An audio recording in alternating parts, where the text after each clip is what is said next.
예, 11월 첫날이기 때문에요. 11월 얘기 많이 하고요. 11월 장이 어떻게 될지 궁금해 하시죠? 장영혁의 색다른 전략, 한국투자증권 이프렌드예요. 장영혁 팀장과 함께 시장 분석합니다. 어서 오십시오. 네. 안녕하세요. 네. 그러게요. 10월은 기대는 높았는데 9월에 이어서 흐름을 못 가져가고 조정을 좀 받았습니다. 11월 첫 거래일입니다. 네. 어떻게 될까요? 우선 10월 달에 약했죠. 약했죠. 외국인들도 매수가 멈췄고 1조 2천억 정도 매도했었습니다. 별다른 모멘텀 없이 좀 크게 흔들렸던 한 달이었던 것 같습니다. 근데 최근에 월요일서부터 좀 시장을 보면은 그래도 지난주보다는 하락 강도가 많이 약화된 것 같습니다. 그래서 이런 부분들도 좀 보이고 지나치게 비관론 쪽으로 스탠스를 돌릴 필요는 없는 상황인 것 같은데 전일 베이시스 종가 보면은 또 0.37콘 된 거거든요. 상당히 약합니다. 그래서 급반등을 예측할 수 있는 상황도 사실 아닌 것 같습니다.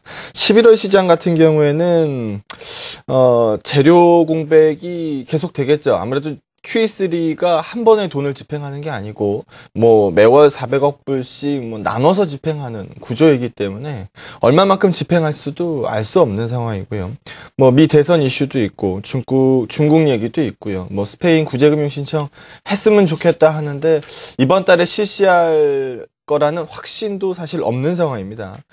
미국 소비 시즌인데 소비 시즌도 좀 약할 수 있다. 이런 얘기들 나오고 있는 상황이어서 재료 공백에 노출돼 있는 상황은 계속 될 거고 이러한 점들 4분기 실적 기대감은 좀 있을 듯 하니까 이런 부분들이 적절하게 섞일 것으로 보여집니다. 중심 1900p 정도로 보여지고요. 밑으로 한 1850, 위로 1950 요 정도가 딱 박스에 놓여져 있는 것 같습니다. 시장 방향성보다는 순환매에 의한 종목들 움직임이 좀 있을 것으로 보여지니까요. 이런 부분 참고하시면 될 것 같습니다. 그런데 11월 시장에서 가장 중요한 변수 하나 꼽아봐라 라고 하면은 전 환율 꼽도록 하겠습니다. 차트 한번 보시면은요. 전일 환율 종가가 1090원 70전입니다. 상당히 많이 내려왔죠. 10월 한 달 동안 환율은 계속 밀고 내려갔습니다. 그런데 외국인들이 환율 밀고 내려가면 외국인들이 매수하는 거라는 건 다들 아실 텐데 10월 달 같은 경우에 외국인들이 매수하지 않았거든요. 이런 부분 놓고 보면 여기 차트에서도 한번 보시는 것처럼 원달러가 계속해서 빠지는데 외국인들이 매수가 멈추는 구간이 있습니다. 그러고 나서 환율이 튀지 않았는데 역으로 표현한 겁니다. 위로 올라가면 올라가서 환율이 빠지는 겁니다. 그런데 외국인들은 먼저 발을 빼거든요. 이런 모습이죠. 최근에도 보게 되면은 원달러가 상당 부분 떨어지는 쪽으로 진행이 됐습니다. 최근에 그런 모습이 눈에 띄게 나오죠. 근데 외국인들의 순매수 같은 경우에는 최근에 어느 정도 고점에서 넘겨서지 못하고 있거든요. 이런 움직임, 만약에 원달러가 11월 달에 반전할 거라고 본다면, 그러니까 원달러가 이제 그만 빠지고 약간 반등할 수 있다라고 본다면 외국인들 시각 쪽에서는 환차익을 확정시키고자 하는 수요가 있을 겁니다. 이렇게 되면은 단기적으로 외국인들의 매도가 좀 거세질 수 있거든요. 그러면 11월 시나리오상 가장 좋은 건 원달러가 계속 급격하게 빠지는 거를 가장 좋은 시나리오로 말씀드릴 수는 없으니까요. 원달러가 변동성 없이 이 정도 수준에서 쭉 끌고 가는 모습이면 좋을 것 같습니다. 그러면은 외국인들의 매도도 급격하게 나올 것 같지는 않으니까요. 그런데 최악의 케이스는 원달러가 반등을 주는 경우입니다. 그것도 꽤 세게. 그렇게 주면은 외국인들은 단기적으로 매도를 자극받을 것이다. 스페인 이슈, 지금 그리스 이슈도 전일에 좀 있었습니다만 유로존이 다시 흔들리면 유로화가 빠지죠. 유로화가 빠지면서 원달러 상승을 자극할 수 있습니다. 이런 움직이면은 외국인들이 좀 강한 매도세가 나올 수도 있으니까 11월 시장 환율 좀 주목해서 보시면은 좋을 것 같습니다. 예, 오늘부터 시작되는 11월을 전반적으로 재료 공백 시기로 지수대를 1850에서 1950 밴드 정도로 설정을 하셨고요.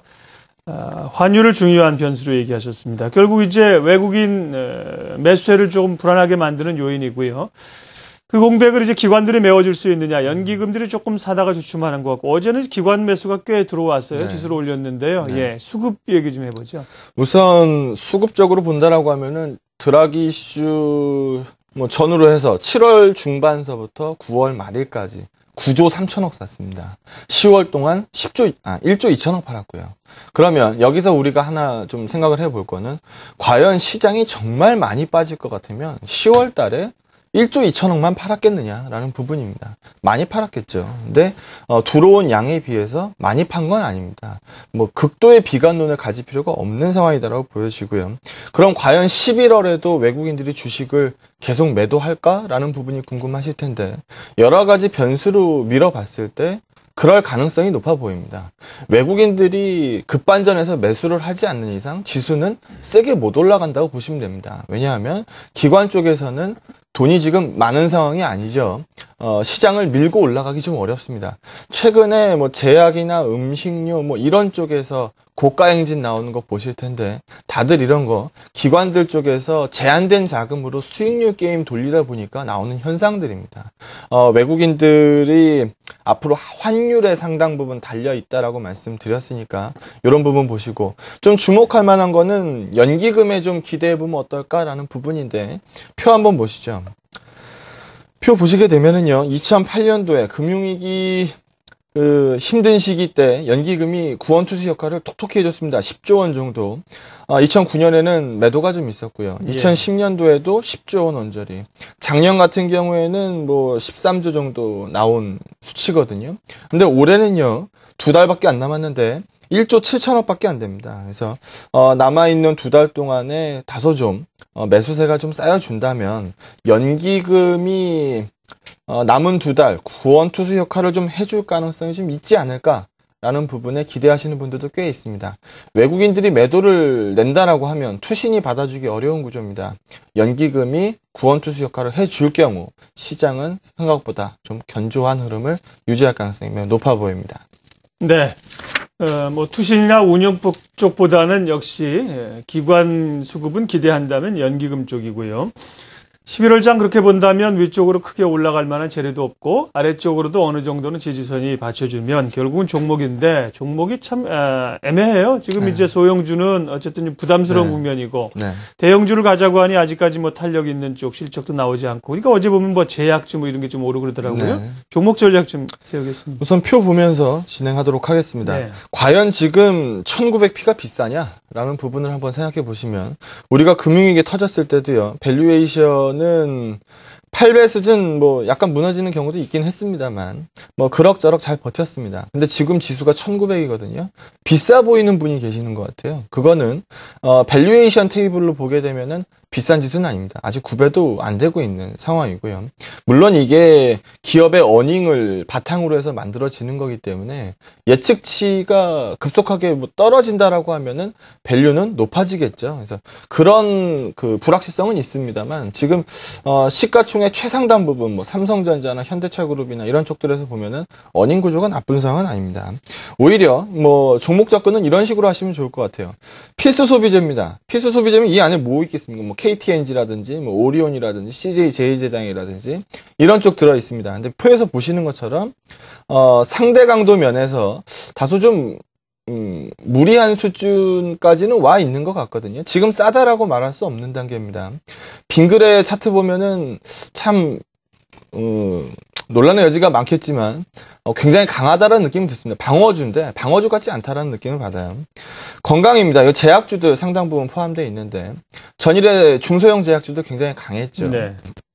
그런데 이 부분 보시게 되면은 사실 여기도 추가적으로 얘기하기에는 다소 좀 리스키한 부분이 분명히 있습니다. 레저 여기 안에 보시게 되면은 뭐 파라다이스, GKL, 뭐 SM 뭐 이런 거 들어 있는데 여기도 보시게 되면은 저항성 부분에 거의 다 온 상황이거든요. 그래서 주식 투자 다들 돈 벌려고 하는 겁니다. 돈 벌려고 하는 건데 가끔은 버는 것보다 안전하게 지켜내는 투자가 우선일 때가 있습니다. 다음 페이지 한번 보시면은요.